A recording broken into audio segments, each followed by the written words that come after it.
Hello everyone, कैसे हैं आप सभी। स्वागत है आप सभी का आपके अपने यूट्यूब चैनल बीर स्टडी पॉइंट पर। तो आज की इस वीडियो में हम क्लास 12th में जो आपके पास हिस्ट्री सब्जेक्ट है उसमें टोटल 3 हिस्ट्री की बुक्स हैं, जिसमें पहली बुक है भारतीय इतिहास के कुछ विषय भाग 1। तो इसमें जो आपका चैप्टर 3 है बंधुत्व, जाति और वर्ग। तो आज की इस वीडियो में हम इस चैप्टर को डिस्कस करने वाले हैं। तो ये वीडियो का पार्ट 2 है। पार्ट 1 वाली वीडियो का लिंक मैं आपको अपने इस वीडियो के डिस्क्रिप्शन बॉक्स में प्रोवाइड कर चुका हूँ। आप चाहो तो पार्ट 1 वाली वीडियो को भी वॉच कर सकते हो। मैं आपको यही रिकमेंड करूँगा कि आप पहले पार्ट 1 वाली वीडियो को देखिएगा, देन पार्ट 2 वाली वीडियो को देखिएगा, जिससे कि आपको ज़्यादा समझ में आए। चैप्टर 1 और चैप्टर 2 की वीडियो ऑलरेडी मैंने अपने यूट्यूब चैनल पर अपलोड कर दी है। उन वीडियो का लिंक मैं आपको अपने इस वीडियो के डिस्क्रिप्शन बॉक्स में प्रोवाइड कर दूंगा। आप चाहो तो उन दोनों वीडियो को भी वॉच कर सकते हो। तो चलिए वापस आते हैं अपने टॉपिक पर। तो आज की इस वीडियो में हम बात करेंगे, क्या महाभारत सिर्फ एक काल्पनिक कहानी थी या फिर ये भारत का एक इतिहास था। तो इसी के बारे में आज की इस वीडियो में आपको जानने को मिलेगा, क्या महाभारत फेक है या रियल। तो चलिए वीडियो को शुरू करते हैं। तो मैं आपको पहले ही बता दूं कि महाभारत एक मिथ्य नहीं है बल्कि एक सच्चाई है। कई लोग महाभारत को सिर्फ एक महाकाव्य या उपन्यास मानते हैं, लेकिन असल में ये इतिहास और प्राचीन समाज का एक बहुत बड़ा स्रोत है। इसमें वास्तविक घटनाओं, राजवंशों और सामाजिक परिस्थितियों का वर्णन है। तो मैं आपको बता दूं कि 1919 में संस्कृत के एक प्रसिद्ध विद्वान वीएस सुकथांकर के नेतृत्व में देश के अलग अलग हिस्सों से अलग अलग लिपियों में लिखी गई महाभारत की पांडुलिपियों को इकट्ठा करके महाभारत का समालोचनात्मक संस्करण तैयार किया गया। और इसके साथ ही मैं आपको बताना चाहूँगा कि ये क्वेश्चन आपके एग्जाम में भी पूछा जाता है कि आखिर किस तरीके से महाभारत का समालोचनात्मक संस्करण तैयार किया गया था। तो आपको इन्हीं सभी चीज़ों को मेंशन करना है। और मैं आपको बता दूं कि इसमें उन सभी श्लोकों को चुना गया था जो सभी पांडुलिपियों में पाए गए थे। इसके अलावा मैं आपको बताना चाहूँगा कि महाभारत का ये समालोचनात्मक संस्करण तैयार करने में 1 से 2 साल नहीं बल्कि पूरे 47 साल लग गए। और महाभारत भारतीय उपमहाद्वीप का सबसे विशाल महाकाव्य है, जिसमें 13,000 पृष्ठ और 1 लाख से अधिक श्लोक हैं। इसके अलावा मैं आपको बताना चाहूँगा कि महाभारत को भले ही एक महाकाव्य के रूप में लिखा गया है, लेकिन ये एक असली घटना है, ये एक असल का इतिहास है। इसमें अलग अलग सामाजिक वर्गों, राजनीतिक घटनाओं और परिस्थितियों का क्रमबद्ध लेखा जोखा मिलता है। महर्षि वेदव्यास जी ने महाभारत के युद्ध के दौरान एक एक घटना को क्रमबद्ध तरीके से लिखा है, यानी सीरियल वाइज लिखा है। और यदि ये एक उपन्यास होता तो इसमें सभी घटनाओं को नहीं लिखा जाता। और मैं आपको बता दूं कि महाभारत के प्रथम अध्याय आदि पर्व में पांडवों और कौरवों के बीच संघर्ष और युद्ध का विस्तार से वर्णन है। और सिर्फ युद्ध ही नहीं बल्कि इसमें कई राजवंशों और शासकों का जिक्र है। और इसका प्रमाण हमें आज भी मिलता है, जैसे गुजरात में पुरातात्विदों को द्वारिका नगरी के समुद्र में डूबे हुए खंडर मिले हैं। और इसी रीजन की वजह से महाभारत को सिर्फ एक कहानी नहीं बल्कि भारत की एक महान धरोहर कहा जाता है। ये आदर्श जीवन जीने का सिद्धांत देती है, वीरता की गाथाएं सुनाती है और मानसिक समस्याओं का समाधान देती है। तो आप मुझे कमेंट सेक्शन में बताना कि आखिर किसके श्राप की वजह से द्वारिका नगरी समुद्र में डूब गई थी। तो इससे पहले वीडियो को रोककर आप इन सभी क्वेश्चंस के आंसर कमेंट में जरूर देना। जिसका जवाब सही होगा मैं उसे पिन कर दूंगा ताकि बाकी लोग भी उनका आंसर देख सकें। तो पहला क्वेश्चन है, महाभारत की रचना किसने की थी। तो नेक्स्ट क्वेश्चन है, महाभारत का समालोचनात्मक संस्करण किसके द्वारा तैयार किया गया था। तो नेक्स्ट क्वेश्चन है, महाभारत के मूल कथा के रचयिता कौन थे। आप सभी अभी इस वीडियो को रोककर कमेंट में इसका आंसर जरूर दें। तो आई होप आप सभी ने आंसर दे दिया होगा। आप देख रहे हैं मेरा चैनल बीर स्टडी पॉइंट, और अगर अभी तक आपने मेरे चैनल को सब्सक्राइब नहीं किया है तो सब्सक्राइब करके बेल आइकन को जरूर प्रेस करना, ताकि मेरे चैनल पे आने वाली सभी वीडियो का नोटिफिकेशन सबसे पहले आप तक पहुंचे।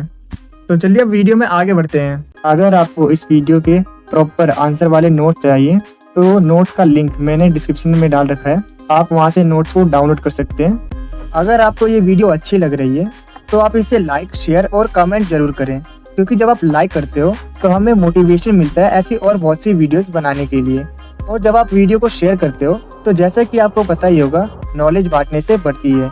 और जब आप हमारी वीडियो पर कमेंट करते हो तो हमें ये पता चलता है कि हम अपनी वीडियो में और क्या इम्प्रूव कर सकते हैं। और मैं आपको बता दूं कि 5 मिनट की वीडियो को बनाने में काफ़ी मेहनत और 1 से 2 घंटे का समय लगता है।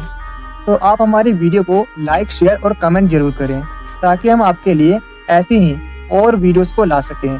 और कमेंट में ये जरूर बताना कि आपको नेक्स्ट वीडियो किस टॉपिक पर चाहिए। तो चलिए वीडियो में आगे बढ़ते हैं।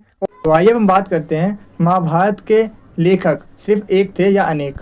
तो मैं आपको बताना चाहूँगा कि ये क्वेश्चन आपके एग्जाम के पॉइंट ऑफ व्यू से काफ़ी ज़्यादा इंपॉर्टेंट है और इस क्वेश्चन को अलग अलग ईयर में कुछ इस तरीके से क्वेश्चन पूछे जाते हैं। तो मैं आपको बता दूं कि ये संभव नहीं है कि महाभारत को केवल एक ही रचयिता ने लिखा, क्योंकि महाभारत की रचना 500 ईसा पूर्व से 500 ईस्वी तक यानी हजारों वर्षों तक चलती रही। यही वो रीज़न है कि इतने लंबे समय तक महाभारत का लिखा जाना किसी एक लेखक का कार्य नहीं हो सकता। और महाभारत में समय के साथ साथ नए नए प्रकरण जुड़ते गए, इसीलिए महाभारत को एक गतिशील ग्रंथ भी कहा जाता है। और 500 ईसा पूर्व में ब्राह्मणों ने महाभारत की रचना प्रारंभ की, जो कि 500 ईस्वी तक जाकर पूरी हुई। इसके अलावा मैं आपको बताना चाहूँगा कि महाभारत के साहित्यिक रचयिता महर्षि वेदव्यास जी थे। इसके अलावा मैं आपको ये भी बताना चाहूँगा कि 1919 में वी.एस. सुकथांकर ने महाभारत का समालोचनात्मक संस्करण तैयार किया था, जिसे तैयार करने में कुल 47 वर्षों का समय लगा था। और महाभारत के मूल कथा के रचयिता भाट सारथी सूत थे। सो आई होप मैंने आपसे जो क्वेश्चन पूछे थे वो आपको आंसर मिल गए होंगे। आप कमेंट सेक्शन में बताना आपका आंसर करेक्ट था या रॉन्ग। तो चलिए हम बात करते हैं महाभारत काल के दौरान पारिवारिक और सामाजिक संबंधों की। तो इस टॉपिक से आपके एग्जाम में क्वेश्चन कुछ इस तरीके से पूछे जाते हैं, जैसा कि आप स्क्रीन पे देख पा रहे हो। तो इसका आंसर आप कुछ इस तरीके से लिख सकते हैं। उस समय पितृवंशिकता की परंपरा थी, यानी पैतृक संपत्ति पर केवल पुत्रों का ही अधिकार था, महिलाओं का कोई अधिकार नहीं था। इसी वजह से हर परिवार में उत्तम पुत्र की कामना की जाती थी, ताकि वंश को आगे बढ़ाया जा सके। राजा की मृत्यु के बाद सिंहासन सबसे बड़े पुत्र को मिलता था, और अगर संतान नहीं होती थी तो राजा के भाई को वो सिंहासन मिलता था। और इसके अलावा महाभारत काल के दौरान बहुपति प्रथा और बहुपत्नी प्रथा भी मौजूद थी, जैसे द्रौपदी के 5 पति। तो इससे हमें महाभारत काल के दौरान पारिवारिक और सामाजिक संबंधों की जानकारी मिलती है। क्या आपको पता है, इतिहास एक ऐसा सब्जेक्ट है जिससे आपके सोचने समझने और सवाल उठाने की समझ आती है। जिस तरह साइंस में हम हर एक घटना के पीछे रीजन ढूंढते हैं, उसी तरह इतिहास भी हमें अतीत की घटनाओं के पीछे के रहस्य समझने का मौका देता है। और मैं आपको ये भी बता दूं कि आप में से ऐसे बहुत से स्टूडेंट्स होंगे जो ये सोचते होंगे कि साइंस ही सिर्फ अच्छा सब्जेक्ट होता है, क्योंकि जब हम साइंस पढ़ते हैं तो इससे पढ़ने से हमारे सोचने की क्रिएटिविटी बढ़ती है। साइंस में हमें जानने को मिलता है कि कोई भी चीज़ क्यों हो रही है और इसके पीछे क्या रीज़न है। तो मैं आपको बता दूं कि ऐसे ही इतिहास भी है। इतिहास भी हमें बताता है कि आखिर पास्ट में क्यों हुआ और इसके पीछे क्या रीजंस थे। और आप जो अभी साइंस के अलग अलग एक्सपेरिमेंट देख रहे हैं, ये तो कई सालों पहले भी हो गए थे। हमारे देश का इतिहास तो बहुत ही ज़्यादा विकसित रहा है, बस हम अपने इतिहास को जानना और समझना नहीं चाहते। तो जैसा आप साइंस को पढ़ते हो कि कुछ नया जानने को मिलेगा, अगर आप इतिहास को भी ऐसे पढ़ें कि कुछ नया जानने को मिलेगा, तो मेरी गारंटी है कि इतिहास से आपको प्यार हो जाएगा और आपको सबसे ज़्यादा इंटरेस्टिंग इतिहास लगने लग जाएगा। तो आप अभी से ये वादा कीजिए कि जब भी आप इतिहास पढ़ोगे तो आप इसे ऐसे सब्जेक्ट के रूप में पढ़ोगे कि जैसे आज आपको कुछ नया जानने को मिलेगा। और जितना ज़्यादा हो सके इतिहास पर सवाल बनाएं और उसके जवाब खोजें। आप हमारी मदद ले सकते हैं, आप इंटरनेट की मदद ले सकते हैं, आप किताबों की मदद ले सकते हैं और आप अपने टीचर की भी मदद ले सकते हैं। तो आप इतिहास को अच्छे से पढ़ें और सवाल पूछें और जवाब ढूंढें। सो आई होप अब आपको ये समझ में आ गया होगा कि इतिहास कितना ज़्यादा अमेजिंग और इंटरेस्टिंग है। तो आइए हम बढ़ते हैं नेक्स्ट टॉपिक की तरफ, जो कि है चंडालों के बारे में। और मैं आपको बताना चाहूँगा कि इस टॉपिक पर भी आपके एग्जाम में कई बार क्वेश्चन पूछे जाते हैं, तो इसको अच्छे से प्रिपेयर करना। तो कई बार आपके एग्जाम में क्वेश्चन पूछा जाता है, आखिर ये चंडाल कौन थे और इनके क्या कार्य थे। आखिर चीन से आए चीनी यात्री यानी फाहियान और हेंगसांग ने इसके बारे में क्या लिखा। तो मैं आपको बता दूं कि ब्राह्मण कुछ लोगों को वर्ण व्यवस्था वाली सामाजिक प्रणाली का अंग नहीं मानते थे, और ब्राह्मण समाज में कुछ लोग ऐसे काम करते थे जिन्हें घृणित माना जाता था, जैसे मृतकों की अंत्येष्टि करना और मरे हुए जानवरों को छूना। और ऐसे काम करने वाले लोगों को ब्राह्मणों ने वर्ण व्यवस्था से बाहर रखकर चंडाल कहा। तो आइए हम बात करते हैं आखिर चंडालों के क्या कर्तव्य थे। तो फर्स्ट है, चंडाल फेंके हुए बर्तनों का इस्तेमाल करते थे, नेक्स्ट है चंडाल मृतकों के वस्त्र और लोहे के आभूषण पहनते थे। इसके अलावा चंडालों को गांव के बाहर रहना पड़ता था। इसके साथ ही मैं आपको बताना चाहूँगा कि चंडालों को मृतकों की अंत्येष्टि यानी अंतिम संस्कार करना पड़ता था, जिन लोगों का कोई सगा संबंधी नहीं होता था। तो आइए हम बात करते हैं चीन से आए दो यात्रियों के बारे में, यानी हेनसांग और फाहियान ने अपनी बुक में चंडालों के बारे में क्या बताया है। तो इसमें सबसे पहले हम बात करने वाले हैं फाहियान के बारे में। तो मैं आपको बता दूं कि 5वीं शताब्दी में चीनी विद्यार्थी फाहियान भारत में बौद्ध धर्म की शिक्षा प्राप्त करने के लिए चंद्रगुप्त द्वितीय के शासनकाल में आया था। फाहियान ने अपनी बुक में भारत की वर्ण व्यवस्था के अलावा चंडालों का भी वर्णन किया है और फाहियान के अनुसार चंडालों को सड़कों पर चलते हुए करतार बजाकर अपने आने की सूचना देनी होती थी ताकि लोग उन्हें देखने के दोष से बच सकें।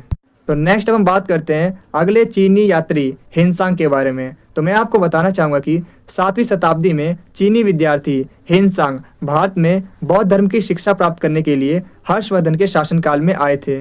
इसके अलावा हेनसांग ने भी अपनी पुस्तक में भारत की वर्ण व्यवस्था के अलावा चंडालों के बारे में बताया है। हेनसांग के अकॉर्डिंग चंडालों को गांव के बाहर रहना पड़ता था। तो दोस्तों, ये था हमारे धार्मिक ग्रंथों से लेकर विवाह की प्रथाओं, गोत्र व्यवस्था और चंडालों का सफर। ये सब बातें हमें सिर्फ इतिहास नहीं बताती, बल्कि ये दिखाती है कि समाज कैसा बदलता है, क्यों अतीत को पढ़ना जरूरी है। अगर आपको इस वीडियो के प्रॉपर आंसर वाले नोट चाहिए तो नोट्स का लिंक मैंने डिस्क्रिप्शन में डाल रखा है, आप वहां से नोट्स को डाउनलोड कर सकते हैं। तो वीडियो में आगे बढ़ने से पहले मैं आपको बताना चाहूँगा कि अगर आपको हमारे नोट्स डाउनलोड करना है तो नोट्स को डाउनलोड करने के लिए सबसे पहले आपको हमारे डिस्क्रिप्शन बॉक्स में जाना है। तो वीडियो के डिस्क्रिप्शन बॉक्स में जाने के लिए आपको यहाँ पर जो बटन दिख रहा है मोर, इस पर आपको क्लिक करना है। जैसे आप क्लिक करते हो देन आपके सामने हमारा डिस्क्रिप्शन बॉक्स ओपन हो जाता है और यहाँ पर आप देख सकते हो, यहाँ पर है डाउनलोड ऑल नोट्स। इसका लिंक हमने प्रोवाइड किया है। जैसे आप इस लिंक पर क्लिक करते हो देन आपके सामने हमारी वेबसाइट ओपन हो जाती है, जहाँ पर आप 12th क्लास से लेकर ग्रेजुएशन तक के सारे जो नोट्स है उसको इजीली डाउनलोड कर सकते हो। लेट सपोज अगर आपको 12th क्लास के जो नोट्स है उसको डाउनलोड करना है तो इसके लिए सिंपली आप क्लास 12th नोट्स, ये जो लोगो है इस पर आपको क्लिक करना है। जैसे आप क्लिक करते हो देन आपके सामने जो 12th क्लास के नोट्स हैं वो ओपन हो जाएंगे। अब लेट सपोज अगर मुझे पॉलिटिकल साइंस का समकालीन विश्व राजनीति का जो नोट्स है उसको डाउनलोड करना है तो मैं इस लिंक पर क्लिक करूँगा। देन ये आपको हमारी वेबसाइट के ऊपर लेके जाएगी और यहाँ पर आप इजीली जो नोट्स है उसको डाउनलोड कर सकते हो। और जैसा कि आप देख सकते हो जो प्राइस है वो काफ़ी ज़्यादा रीजनेबल है। और अगर आपको नोट्स को डाउनलोड करना है तो सिंपली आपको यहाँ पर क्लिक करना है पे एंड डाउनलोड नोट्स। सपोज अगर आपको कोई भी प्रॉब्लम आती है तो आपको क्या करना है, यहाँ पर नीचे जाना है और नीचे यहाँ पर आपको सपोर्ट एंड कॉन्टैक्ट का एक ऑप्शन दिख रहा होगा, यहाँ से आप हमें कॉन्टैक्ट कर सकते हो ईजीली। और इसके अलावा यहाँ पर हमने आपको प्रोवाइड किया है हमारे यूट्यूब चैनल का लिंक। जैसे आप इस पर क्लिक करते हो देन आपके सामने हमारे जो यूट्यूब चैनल का होम पेज है वो ओपन हो जाता है। आज की वीडियो में इतना ही, मिलते हैं आपसे अगली वीडियो में। Thanks for watching this video. आपको ये वीडियो कैसी लगी कमेंट में जरूर बताना।